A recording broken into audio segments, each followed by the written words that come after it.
The man had lived in the forest so long that even his name felt unnecessary. Names were for towns, for doors with locks, for letters that arrived on time. Here, everything answered only to seasons. Trees bent when winter demanded it. Rivers spoke when they chose, and the man listened. Before the story begins, if you enjoy slow-burn mysteries, strange friendships, and stories meant to be heard in the dark with headphones on, subscribe to the channel now. This is a long journey, and you won't want to lose it halfway. He had come to this place to disappear, not dramatically, not out of pain, just exhaustion. Years ago, the world had felt too loud, too crowded with expectations that never learned how to breathe. So he built a cabin from fallen pine, learned which berries lied and which told the truth, and let time erode him into something quieter. 30 winters passed, or maybe 29. He stopped counting after the third bear encounter. The forest accepted him the way it accepts stones, without comment. Then one morning, everything changed. He found the tracks near the creek, too large for a child, too clumsy for any animal he knew. The mud was torn, branches snapped low as if something had been dragged rather than chased. He followed without thinking, rifle slung but untouched. Curiosity had replaced fear years ago. The smell came first. Wet fur, sap, blood. In a hollow between roots of an ancient cedar, he saw it. Small, shivering, covered in dark hair matted with red. Its chest rose too fast, eyes too wide, not animal panic, but something closer to human terror. When it tried to stand, its legs failed. The man froze. He had heard the stories, of course. Everyone had before he stopped listening to people. Bigfoot, Sasquatch, campfire myths designed to make the woods feel alive. But this wasn't a legend. This was a child. The creature looked at him, not past him, not through him, at him. And in that look was a plea older than language. Behind them, somewhere deeper in the forest, a roar rolled through the trees. Not close, but close enough. The man understood one thing instantly. If he walked away now, the forest would not forgive him, and neither would he. He stepped forward, lowered the rifle into the mud, and reached out his hand. The child did not bite. It grabbed his wrist and refused to let go. The roar came again, closer this time. It wasn't anger. It was command. The man felt it in his ribs before he heard it with his ears, a vibration that told every living thing in the forest to either hide or bow. Birds exploded from the canopy. Somewhere uphill, something heavy broke into a run. The child tightened its grip on his wrist. "Easy," the man whispered, though he didn't know who the word was for. He lifted the small body against his chest. It weighed more than it looked, dense, warm, alive in a way that made his heart stutter. The wound on its side was deep, torn flesh rather than cut. A trap, he realized, human-made. Wire, that changed everything. He moved fast, not toward the cabin, but away from it. Old habit. If something followed, you never let it home. The forest shifted as he ran. Paths he had memorized bent into new shapes, shadows stretching like fingers. The child whimpered once, then went silent, pressing its face into his coat as if it understood the rules of hiding. Another roar split the air, answered from farther away. Not one, several. The man ducked into a ravine where water ran thin and cold. He waded upstream, letting the current swallow their scent. His legs burned, lungs screamed, but the child's breathing steadied, syncing with his own as if they were learning each other in real time. At dusk, he found an overhang of stone, invisible unless you knew where to look. He had used it once during a wildfire decades ago. Fire remembered places like this. He laid the child down gently. Its eyes stayed open. "I won't hurt you," he said, and hated how foolish the words sounded. Promises were fragile things out here. Using his knife, he cut the wire free. The child cried out sharp, raw, then bit down on its own arm to silence itself. The man froze. That wasn't instinct. That was restraint. When the wound was cleaned and bound, he expected fear. Instead, the child reached up and touched his beard with careful fingers, as if cataloging proof that he was real. Night fell thick and heavy. Outside the overhang, something massive moved. Footsteps circled, slow, deliberate. Breath snorted through a broad nose. The man didn't move. He didn't reach for the rifle. Minutes stretched into hours. Finally, a shadow blocked the moonlight. Two eyes reflected silver. The man met them. "I found him hurt," he said, voice steady despite everything. "I'm not the one who did it." Silence. Then a sound like grief dragged across stone. The presence lingered, then withdrew, not in trust, but in calculation.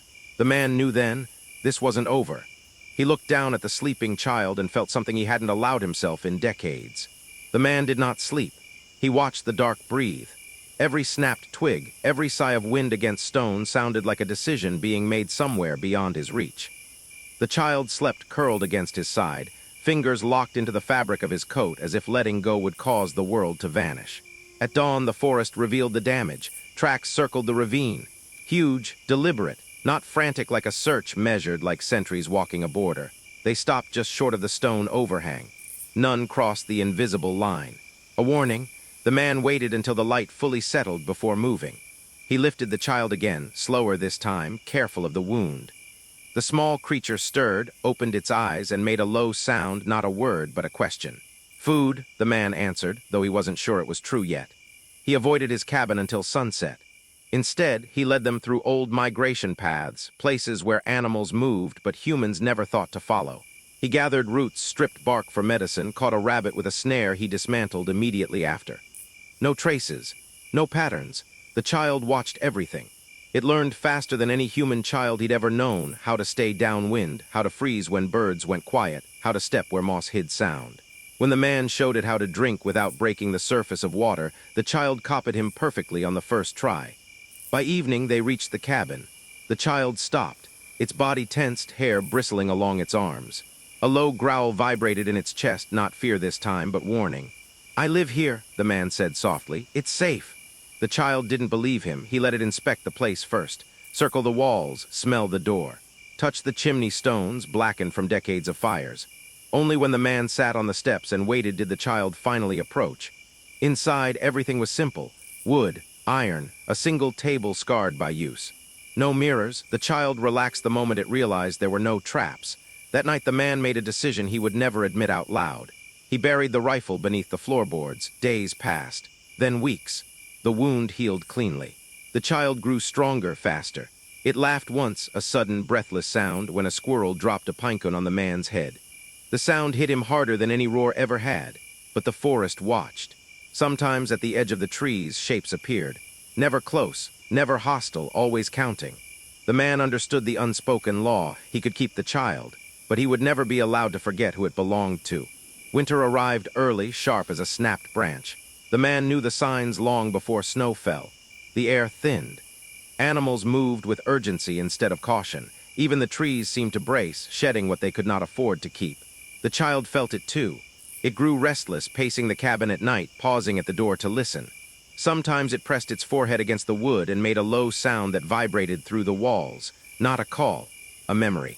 "You won't survive out there like this," the man said one evening, feeding the fire. "Not yet." The child didn't argue. It simply watched the flames, eyes reflecting orange and gold, ancient and young at the same time. Snow came hard. 3 days without pause. On the 4th morning, the traps were empty. On the 5th, the creek froze solid. By the 7th, the man realized the forest was testing him. He rationed food, took smaller portions, gave the child more than himself. The child noticed, of course it did, and on the 10th night it slipped outside while he slept. He woke to silence, not the peaceful kind, the dangerous one. Tracks led north, deep and heavy.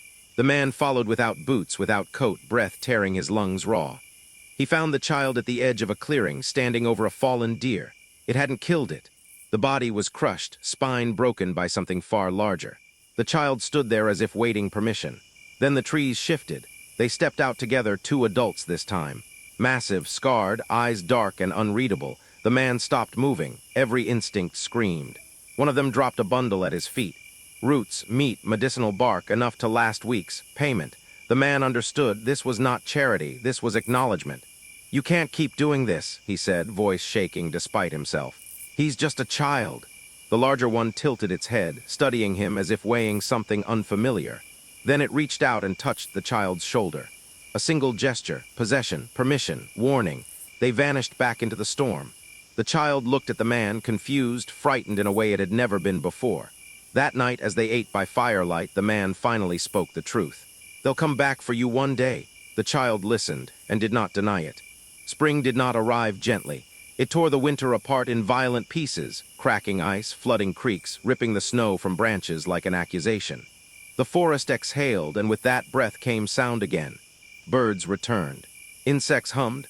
Life resumed as if nothing had nearly died. The child changed with the thaw, its body stretched, movements sharpening from instinct into intention. It no longer simply followed the man, it anticipated him. When he reached for tools, they were already in its hands.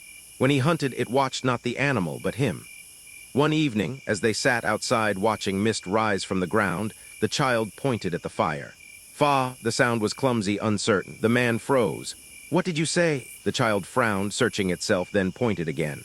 Fa, it repeated, then more confidently tapped the man's chest. Fa, the word landed somewhere deep, painful, and warm all at once. No, he said softly. That's fire, he pointed. Fire. Fa, the child echoed, pleased. He pointed to himself. Man, the child studied him for a long moment, then shook its head. No man. The man laughed, a sharp, broken sound he hadn't made in years. Language grew like moss, slowly, quietly, unstoppable. Single sounds became meaning. Meaning became memory. The child asked questions without words, eyes full of hunger for things it had never been allowed to name. But with words came something else. Memory sharpened. Some nights the child woke screaming, not in fear, but in rage. It clawed at the ground, chest heaving, making sounds too deep for its small body. The man learned to sit with it until the storm passed, saying nothing, just existing. One morning they found the trap. Human, fresh.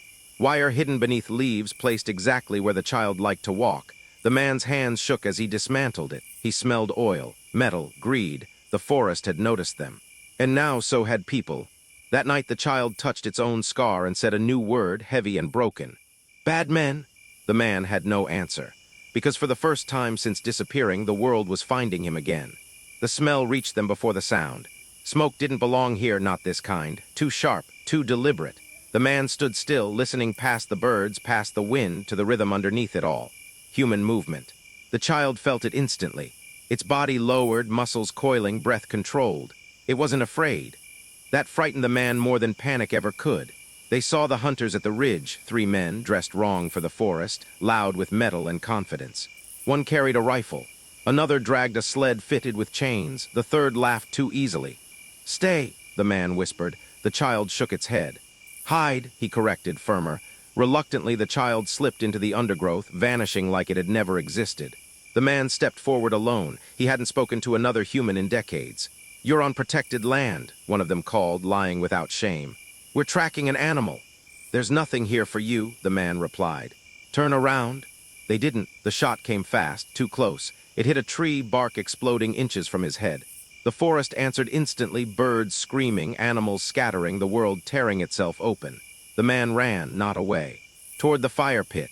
He kicked embers into dry brush. Flames leapt greedily, fed by spring rot and wind. The hunters cursed, stumbling back as smoke swallowed their line of sight. Then the forest moved. A scream cut through the chaos, not human. The child emerged, larger than before, standing upright in full view. Its eyes burned with something ancient and absolute. The ground seemed to pull toward it. One hunter dropped his rifle. Another fell to his knees. The third ran and didn't get far. When the fire died, the forest was quiet again. Too quiet. The child stood shaking, chest heaving, hands stained dark. It looked at the man not for approval but for understanding. The man walked forward slowly. No more, he said. Not like this. The child nodded. But something had changed. The forest now knew what the child could do, and so did the man. They buried what they could. The man didn't mark the place. Stones invited memory, and memory invited questions. The forest would take care of the rest, the way it always had.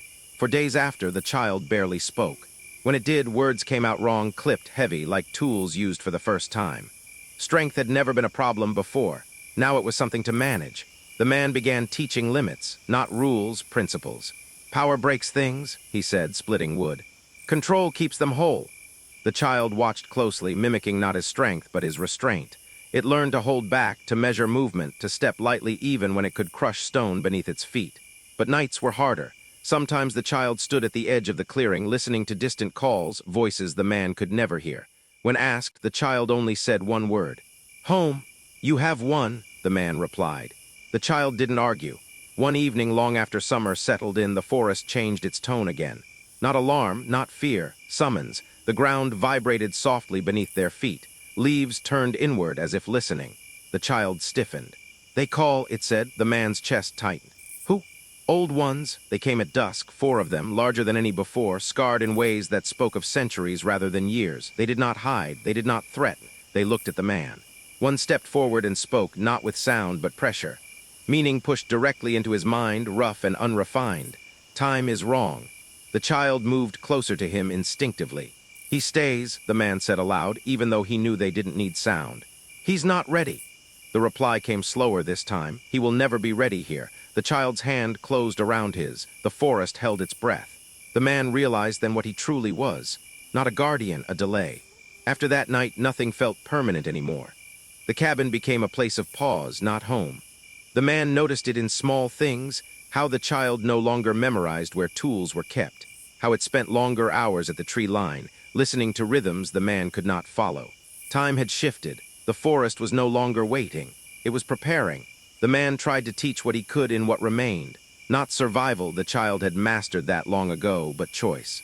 He spoke of consequence, of actions echoing beyond intention.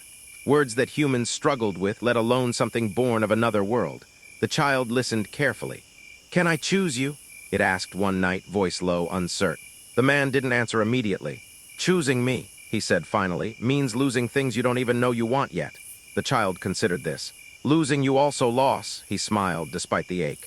"Yeah, it is." Signs appeared in the woods, twisted branches arranged deliberately, stones stacked in symbols the man had never seen before. Paths he'd walked his entire adult life no longer led where they should. The forest was loosening him. Then came the dream. He stood alone in the clearing, older than he felt, younger than he looked. The child stood across from him, taller now, broader, eyes calm and distant. Between them, roots rose from the ground like walls. When he woke, the child was already awake. "They come soon," it said. "Not ask." The man nodded. He began packing, not food, not tools, stories. He told the child everything he had never said, why he came to the forest, what he'd run from, what he'd failed to protect. He spoke until his voice cracked, until dawn pulled color back into the world. The child listened and remembered, because memory, the man realized, was the only thing they could truly take with them. The forest stopped pretending. Wind no longer moved randomly. Trees fell in deliberate lines. Animal paths closed as if erased. The man woke one morning to find the creek flowing backward, water climbing stone instead of obeying gravity. "This is wrong," he muttered. The child watched, expression unreadable. "This is old." They tried to leave. By midday, every direction led them back to the cabin. North became south, downhill climbed. Even the sun felt misplaced, hanging where it didn't belong. They were being held. At dusk, the ground split open near the clearing. Not violently, precisely. Roots peeled back like fingers, revealing something buried long before the man ever arrived. Bones, huge, ancient, intertwined with rusted metal and cracked traps from decades past, proof of conflict, proof of loss. The child knelt beside them, reverent. Many didn't come back. The man felt cold spread through his chest. "From where?" The child looked at him. "From you." That night the forest spoke again, not to the child, but to the man, not words, understanding. "You were allowed to stay because you did not belong. Now you have changed what belongs to us." The man sat by the dying fire, hands empty. "I raised him," he said into the dark. "I didn't steal him." Silence, then a pressure like grief. He finally understood. The forest wasn't cruel, it was territorial. And it was running out of patience. The child sat beside him. "You hurt now?" "Yeah," the man said. "That's part of it." The child leaned its head against his shoulder, just like it had when it was small. "They will take me," it said. "But they cannot take this." It tapped its chest. The man closed his eyes, knowing the forest had already decided. As the years pressed on, the boy grew into a young man, his body a perfect blend of human agility and the raw, primal strength inherited from his Bigfoot lineage. The hermit watched with a mixture of pride and unease. He had trained the boy in the ways of survival, in reading the forest signs, hunting, and fishing.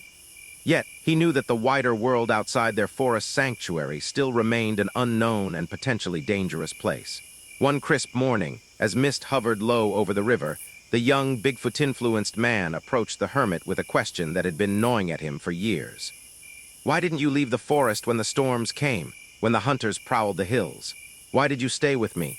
The hermit's eyes, lined with decades of solitude, softened. "Because you needed someone to guide you, and perhaps in some ways I needed you too. You reminded me that life can still surprise us." But not all surprises were gentle. Word of the creature in the forest had begun to spread beyond the mountains, carried by travelers and hunters who had glimpsed strange, towering footprints or fleeting shadows. Rumors reached the ears of scientists and thrill-seekers alike. Some came with cameras and nets, others with rifles, all curious to uncover the truth. The hermit realized their peaceful life was at risk. One night, a group of men entered the forest, armed and confident. The hermit and the young man had to rely on every skill learned over the years: stealth, knowledge of the terrain, and a silent communication that needed no words. They moved like shadows between the trees, avoiding detection, hearts pounding. The forest itself seemed to bend to their will, concealing them in mist and undergrowth. Yet, even in these tense moments, the bond between them deepened. The young man's eyes, reflecting moonlight, searched for the hermit's gaze, finding reassurance in every gesture. He was no longer just a child to be protected. He was a partner, a defender of their shared home. And the hermit, in turn, realized that the forest had given him more than solitude. It had given him family, purpose, and a chance to fight for something larger than himself. By dawn, the intruders had retreated, baffled by the sudden disappearance of their quarry. The hermit and the young man collapsed near the riverbank, exhausted but alive. The forest, in its quiet resilience, seemed to hum a song of protection, as if acknowledging their triumph. "Do you think they'll come back?" the young man asked, voice tense. "Perhaps," the hermit said, wiping sweat from his brow, "but we'll be ready together." And as the first rays of sunlight pierced through the trees, both knew that the forest, their sanctuary, was a living entity, and that they were now its guardians. Life in the forest continued, but the tension of being hunted never fully left them. The young man, now strong and confident, began experimenting with his abilities, testing the limits of his speed and strength.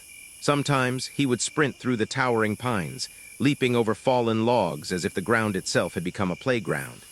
The hermit would watch, a mix of awe and quiet worry in his eyes, knowing that the outside world would never fully accept what they had built together. One day, as autumn painted the forest in fiery reds and golds, they discovered signs of another presence: a small, camouflaged camp, abandoned but fresh. Tools lay scattered, a notebook filled with sketches of footprints and sketches of a creature that bore a striking resemblance to the young man. The hermit's heart sank. Someone had been watching them closely, learning, waiting. The young man, curious and fearless, examined the camp. "They're not like the hunters we faced before. These are thinkers, scientists, maybe, or men obsessed with proving the impossible." The hermit nodded grimly. "We need to stay vigilant. They could come back better prepared." But the young man had begun to question more than just their safety. He was becoming restless. "Why do we hide forever? The forest is safe, yes, but what about the rest of the world? Don't you ever wonder what it would be like to see what's beyond these trees?" The hermit hesitated, feeling the weight of decades pressing on his shoulders. He had devoted his life to solitude, but now he saw the hunger for discovery in the young man's eyes, a hunger he once had and had abandoned long ago. "I worry that the world out there, it won't understand you. And worse, it might want to take you from me." The young man smiled faintly, a glimmer of rebellion in his gaze. "Then we'll face it together. I'm ready to learn and maybe even show them that I exist." That night, under a sky littered with stars, they sat by the fire. The forest whispered around them, leaves rustling like secrets shared only with the wind. They had survived storms, hunters, and solitude, but now a new challenge awaited, bridging the divide between the world they knew and the one they had hidden from for so long. And in that quiet moment, both understood that life, even in the heart of the forest, was never truly predictable. It was a river that moved, twisting and turning, and they would navigate it together, side by side. The first real test of their bond and courage came one bitter winter morning. Snow had fallen thick and heavy, blanketing the forest in silence. The young man woke to find the hermit missing from their cabin. Panic surged through him as he ran through the snow-laden trees, calling out, his voice swallowed by the vast, icy wilderness. He found the hermit trapped in a pitfall trap, carefully concealed by someone who knew the forest too well. Rope bindings cut into the hermit's wrists, and his breath came in harsh, ragged bursts. The young man's heart raced. He had never felt such fear before, yet he moved with precision, carefully avoiding snapping twigs, silently working to free him. As he tugged at the ropes, memories flooded him. The day he had been found, alone and scared, the lessons of survival, the countless nights sitting by the fire, listening to the hermit's stories. Every lesson had led him to this moment. With a final pull, the rope snapped, and the hermit collapsed into the snow, coughing and shivering. "They're getting bolder," the hermit muttered, pulling the young man close. "They want to capture you, maybe study you, maybe worse." The young man's eyes hardened. "Then we'll make sure they never succeed. I won't let anyone take you or me from this forest." They spent days preparing, setting traps, and learning the movements of potential intruders. The forest itself became their ally. Every tree, rock, and shadow was mapped into their defense. But it wasn't just survival skills that grew stronger. It was their trust, their connection, an unspoken understanding that had been forged through decades of solitude, care, and shared danger. During those tense days, the young man discovered something new about himself. Not just his strength or agility, but his mind, keen, calculating, capable of foresight. He realized that he had become more than just a child raised in the forest. He had become a protector, a strategist, and most importantly, the hermit's equal. And in the quiet moments between preparation and action, they would sit together by the fire, sharing memories, dreams, and plans for a future that seemed both terrifying and thrilling. For the first time, they understood that the forest wasn't just a home. It was a kingdom, and they were its rulers, guarding its secrets against the world beyond. Spring arrived, dripping the forest in green and gold, and with it came a sense of uneasy calm. The young man had grown into a figure of legend among the forest creatures, silent, strong, and almost mythical. Birds and animals seemed to sense his presence, often appearing at the edge of his vision, unafraid, as if acknowledging him as part of the natural order. One morning, while exploring near a river bend, the young man discovered something unusual. A small group of hikers had left behind a trail of trash and broken equipment. At first, he felt irritation and fear, evidence that humans were encroaching. But then, curiosity pricked at him. Among the discarded items was a journal, its pages filled with sketches of the forest, notes about animal behavior, and even crude drawings of a creature that bore an uncanny resemblance to him.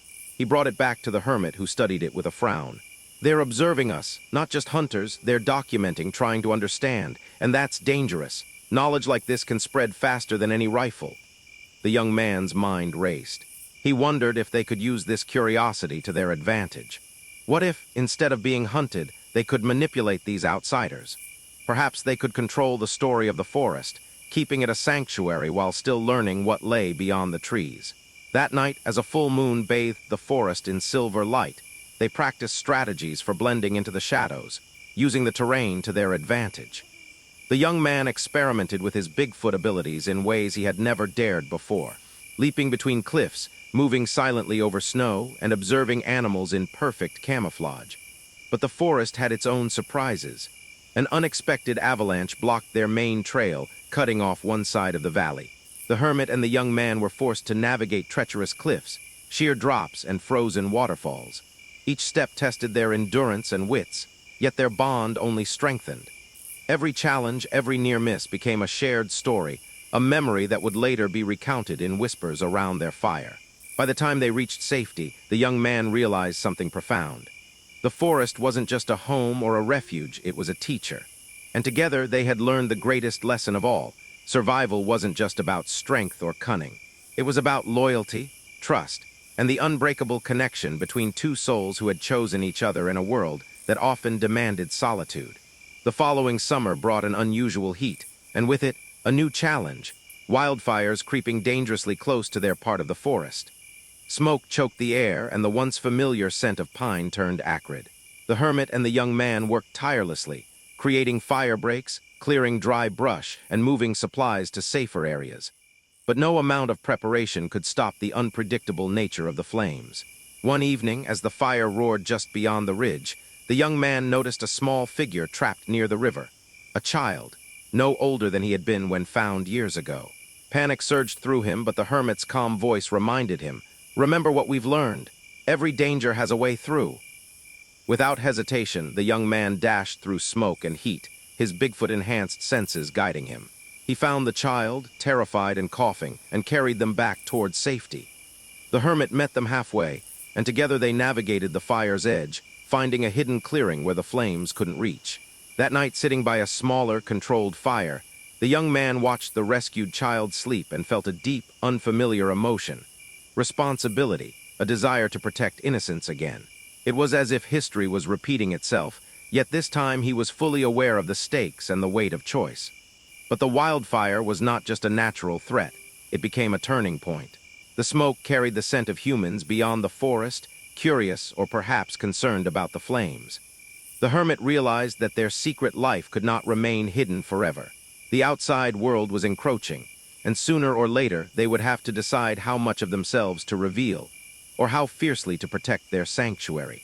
As dawn broke, painting the sky in hues of crimson and gold, the forest seemed to breathe a sigh of relief. Yet both the hermit and the young man knew this was only the beginning. The world beyond the trees had noticed them, and with every passing day, the line between survival and exposure grew thinner, testing the limits of their courage, trust, and the bond that had kept them alive for decades. Autumn arrived with a crispness that carried both beauty and foreboding. Leaves crunched underfoot as the young man explored the far reaches of the forest, now moving with the silent confidence of one who belonged entirely to this wild kingdom. Yet the forest's serenity was deceptive. Somewhere beyond the hills, human curiosity was becoming organized, with search parties and scientific teams combing maps, planning expeditions, and leaving faint traces of their presence. One evening, the hermit and the young man returned to their cabin to find a circle of unusual footprints surrounding it, too large to be human, too precise to be accidental. Panic flickered, but the young man's instincts kicked in. "They're testing us, learning our patterns," he said, eyes scanning the darkened forest. The hermit nodded grimly.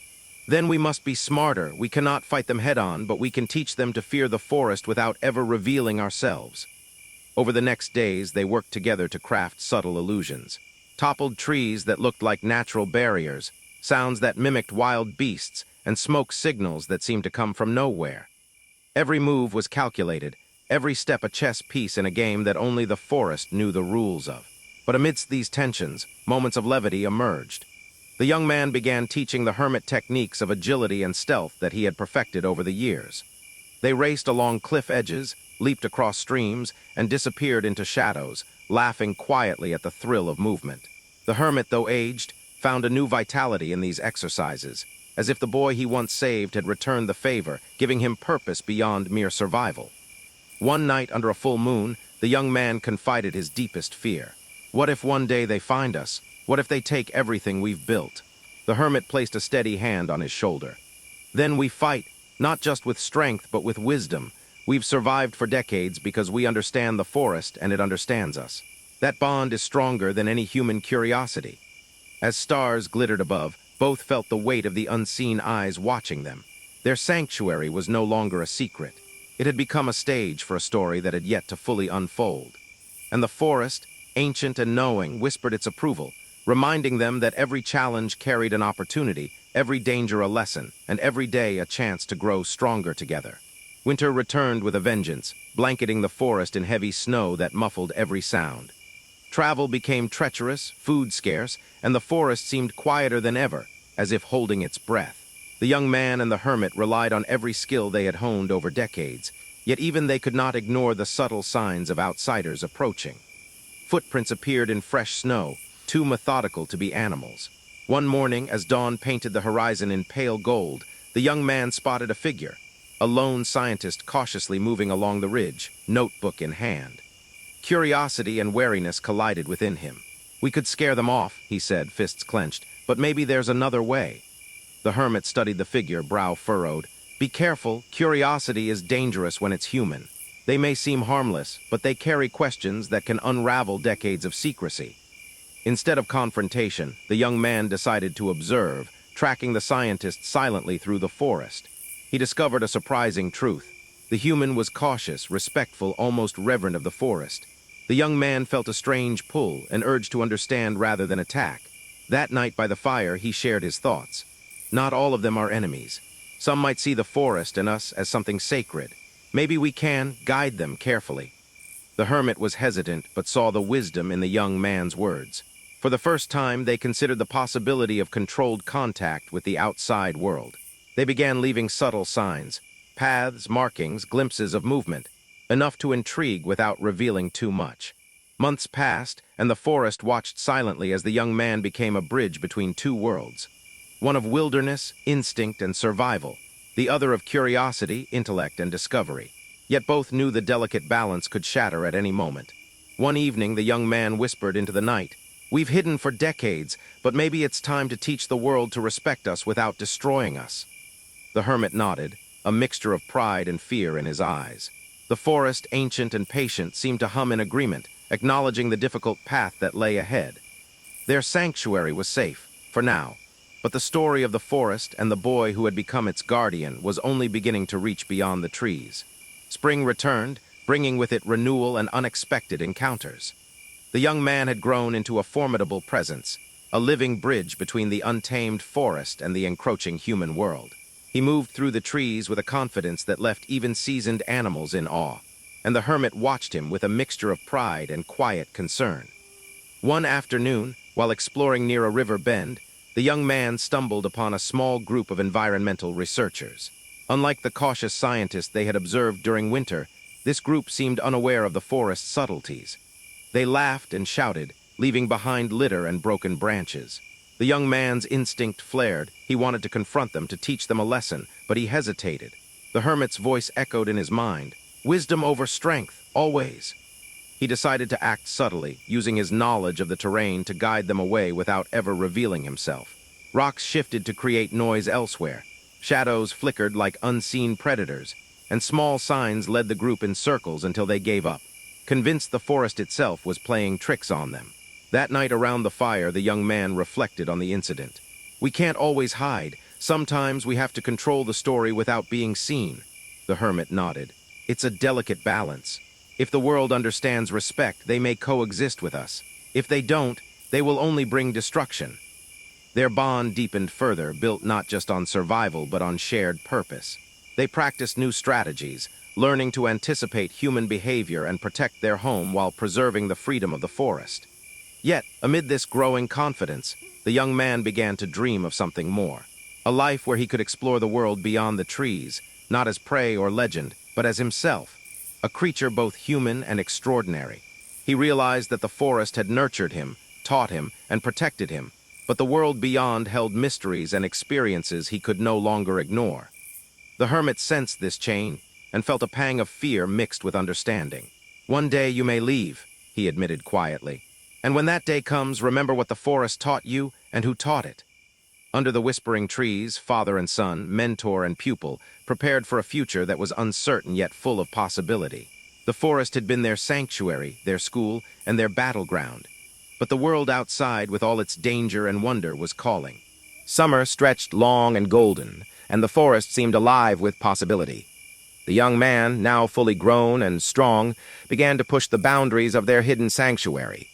He experimented with exploring farther, moving silently through regions the hermit had never dared to visit. The forest responded, guiding him with familiar signs, fallen branches that hinted at trails, birds that led him past danger, and streams that marked safe passage. One evening, he returned with startling news. "There's a village not far from the northern ridge," he said, excitement and caution warring in his voice. "People live there, unaware of us, but they are close. Too close." The hermit frowned, a sense of dread settling over him. "This is what I feared. Humans will never stop seeking what they don't understand. And when they come too close, secrets are lost forever." Together, they decided to observe the village from a distance, learning its rhythms, the times when people ventured into the forest, and the ways to avoid detection. The young man discovered a strange satisfaction in watching the humans, not from fear, but from fascination. He saw their ingenuity, their routines, their laughter, and even their mistakes. Yet danger lurked. One night, a group of hunters approached the northern edge, drawn by rumors and strange footprints. The young man moved like a shadow, guiding the hermit to higher ground, avoiding confrontation. The hunters, confused by signs of movement that didn't match any known animal, left frustrated, convinced they had imagined the whole encounter. Afterward, as the moon bathed the forest in silver light, the young man spoke quietly. "We've survived storms, hunters, and curiosity. But now I feel it. Like the forest is telling us the story must evolve. We can't just hide anymore." The hermit, staring into the fire, understood. The boy he had saved so many years ago had grown into a guardian, a bridge, and perhaps a teacher. The forest had nurtured them, shaped them, and protected them, but the world outside demanded respect, intelligence, and courage. Together, they realized that their journey was no longer just about survival. It was about legacy, ensuring that the secrets of the forest, the bond they shared, and the extraordinary life of the young man would endure, not just in hiding, but in a way that could inspire awe without destruction. Autumn returned, painting the forest in fiery reds and golds, and with it came a subtle shift in the balance of their lives. The young man had become not only a master of the forest, but a symbol of its power, a creature that could vanish into shadows, move with supernatural grace, and read the land like an open book. Yet the closer he felt to understanding the forest, the more he longed to understand the humans observing it. One crisp morning, he discovered a young girl lost in the forest. Her wide eyes reflected fear and wonder, and she clutched a sketchbook tightly to her chest. She had wandered far from the village, fascinated by the stories of the creature of the woods she had heard whispered. The young man approached slowly, letting her see him without hiding entirely. At first, she froze, but something in his calm presence reassured her. He gestured for her to follow him, guiding her safely back to the forest's edge where the hermit awaited. The hermit, ever cautious, scanned the woods for signs of pursuit, but the girl had come alone. As they sat around the fire that evening, the girl sketched quietly, capturing the young man's extraordinary form with wide-eyed admiration. She spoke little, but her presence sparked a new idea in the young man's mind.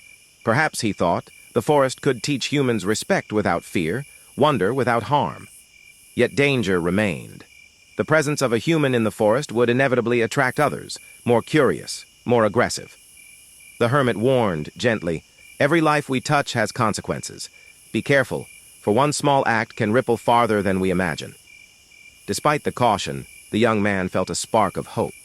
He realized that their sanctuary, their decades of secrecy, could now evolve. He could guide humans, show them the forest's wisdom, and teach them humility, just as the hermit had taught him.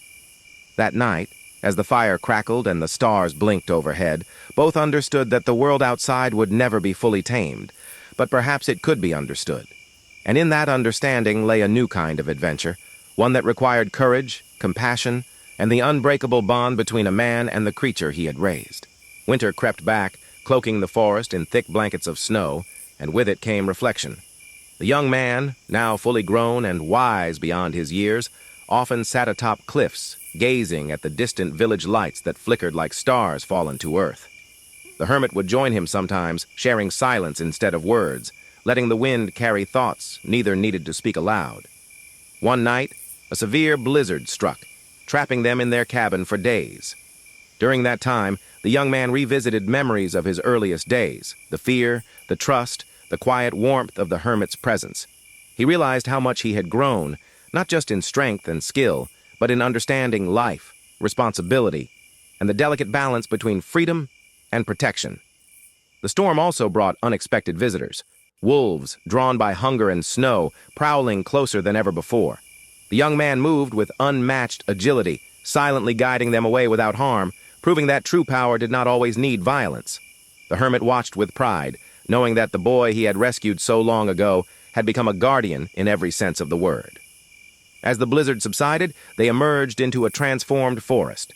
Branches bowed under snow, rivers frozen, the air crisp and alive. The young man knew that change was constant. Survival was no longer just about hiding, but adapting, leading, and shaping the forest's story. He turned to the hermit, voice steady but filled with determination. "We've lived here for decades, faced hunters, scientists, and storms, but now it's time to think beyond survival. We can guide, teach, and protect the forest in ways that leave a legacy." The hermit nodded, feeling a mixture of pride and melancholy. The boy he had raised was no longer a child. He was a force of nature, a bridge between worlds, and the keeper of a secret that could inspire awe for generations. Together they gazed at the horizon, ready for the final chapter of their story, knowing that the forest had shaped them, but now it was time for them to shape the world beyond. Years had passed, and the forest had become more than a home. It was a living testament to their lives, trials, and triumphs. The young man, now fully grown and wise, stood at the edge of the northern ridge, gazing at the distant village lights. He remembered the boy he had once been, frightened, alone, and found by the hermit, and marveled at how far they had come together. The hermit joined him, leaning on his staff, eyes reflecting the fire of countless memories. "You've become more than I could have imagined," he said softly. "The forest has taught you strength, patience, and respect. And now, you carry that knowledge to the world beyond." Together, they made a final decision. The young man would venture closer to the human world, but not to be hunted or exploited. He would act as a guardian, a teacher, and a living bridge between the wild and civilization. The hermit would remain, a sentinel of the sanctuary they had built, knowing that their bond transcended distance. Before he left, They stood together beneath the ancient trees that had sheltered them for decades. The young man placed a hand on the trunk of the largest pine, feeling the pulse of the forest beneath his fingertips. "I'll honor everything you taught me," he whispered, "and I'll show the world that respect and wonder can coexist." As he disappeared into the mist, the hermit watched, a smile tugging at his lips. Their story, forged in solitude and survival, would continue, not in hiding, but in the legacy of courage, trust, and understanding. And though the forest would remain their sacred home, its story would now ripple outward, carried by the boy who had become legend. To all who hear this tale, remember, the world holds wonders hidden in plain sight. Protect them, respect them, and perhaps, like this boy, you can become a bridge between worlds. If you enjoyed this story, don't forget to subscribe to the channel. More extraordinary adventures await just beyond the trees.